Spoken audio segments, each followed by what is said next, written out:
Today we'll be discussing the breath, how singers breathe, and how the breath actually can fix a lot of things about your voice.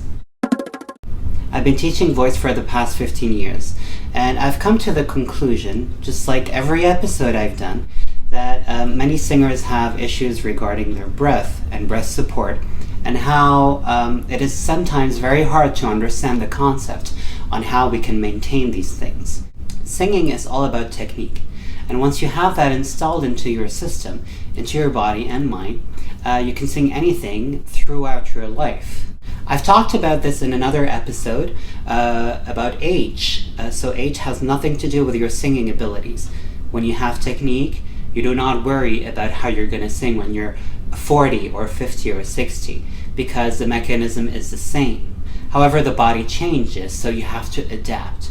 Now, regarding the breath, breathing for singing is not very different from when you breathe in real life, when you're running on a treadmill, for instance, or biking, or when you're sleeping. These are the natural reflexes of your body. So first thing you need to do is actually rely on the instinct within you, within your body. That means the paradigm of your body should be maintained. You do not change who you are and how you do things physically just because you need to sing. One important thing about singing is that singing is exhaling. So you breathe in and then you exhale in order to produce sound. Don't forget that sound comes from a vibrating source. In the case of singing, the vibrating source is actually your vocal cords. But you do not micromanage your vocal cords in order to produce a sound. The vocal cords react to the passing air. When breathing in to sing, we do not wait for the air to come out. The exhalation is embedded into the inhalation, so the air passing in should not be kept within before singing. There is no break between the in and the out. See it as a sigh.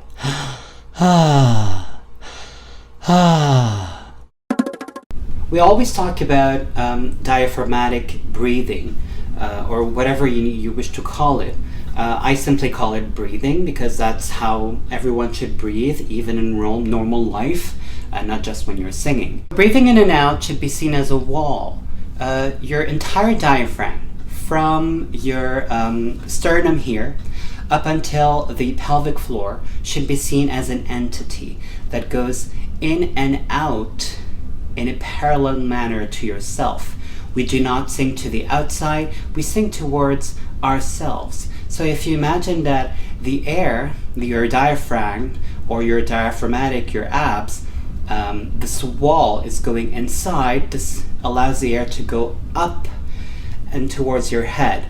As soon as you have that in mind, your whole perception of how the voice is produced, how the sound is produced, is completely different, because that means that you are not singing from your mouth out to the audience, but up, allowing the sound to resonate in your head cavities and straight up towards your audience.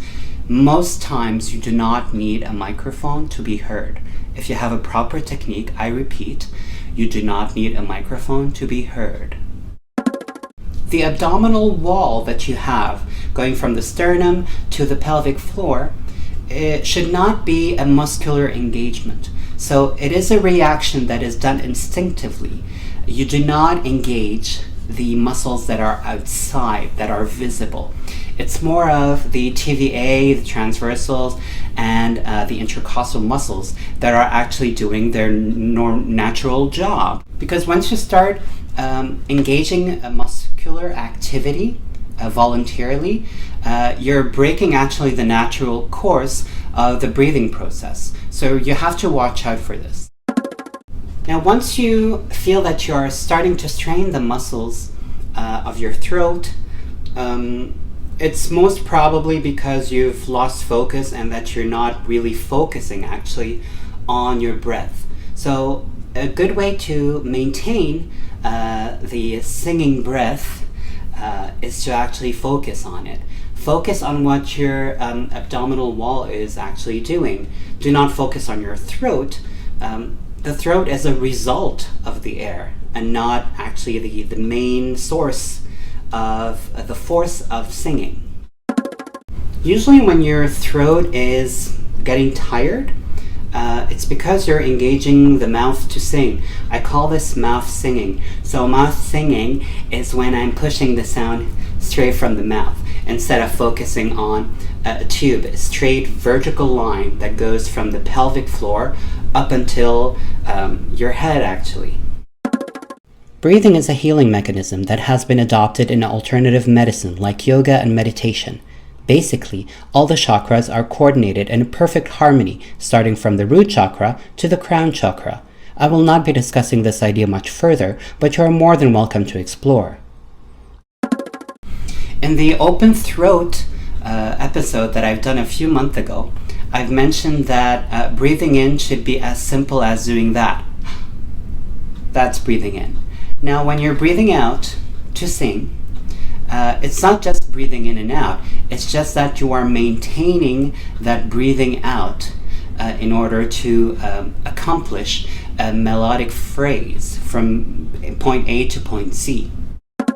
So technically there is no one way of seeing things.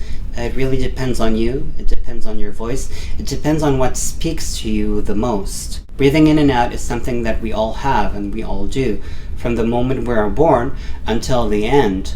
So it is a natural cycle. You should not see things as a breathing in and out.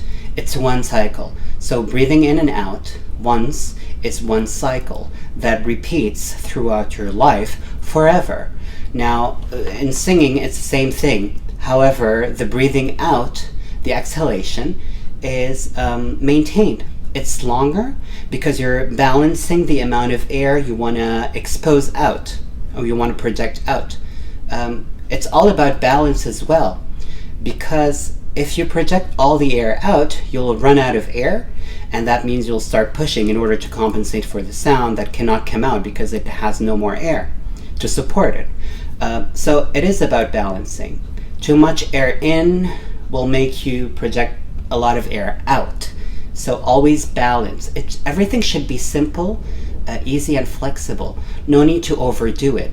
Singing is an exaggeration of what we call speaking, but at the same time it does not mean that physically you have to exaggerate things and start pushing more.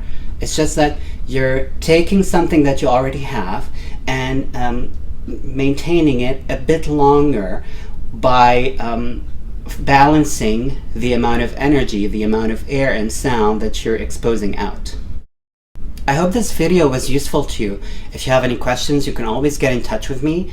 You can find me on YouTube at The Voice Guru, on Instagram at john.thevoiceguru, and on Facebook at The Voice Guru.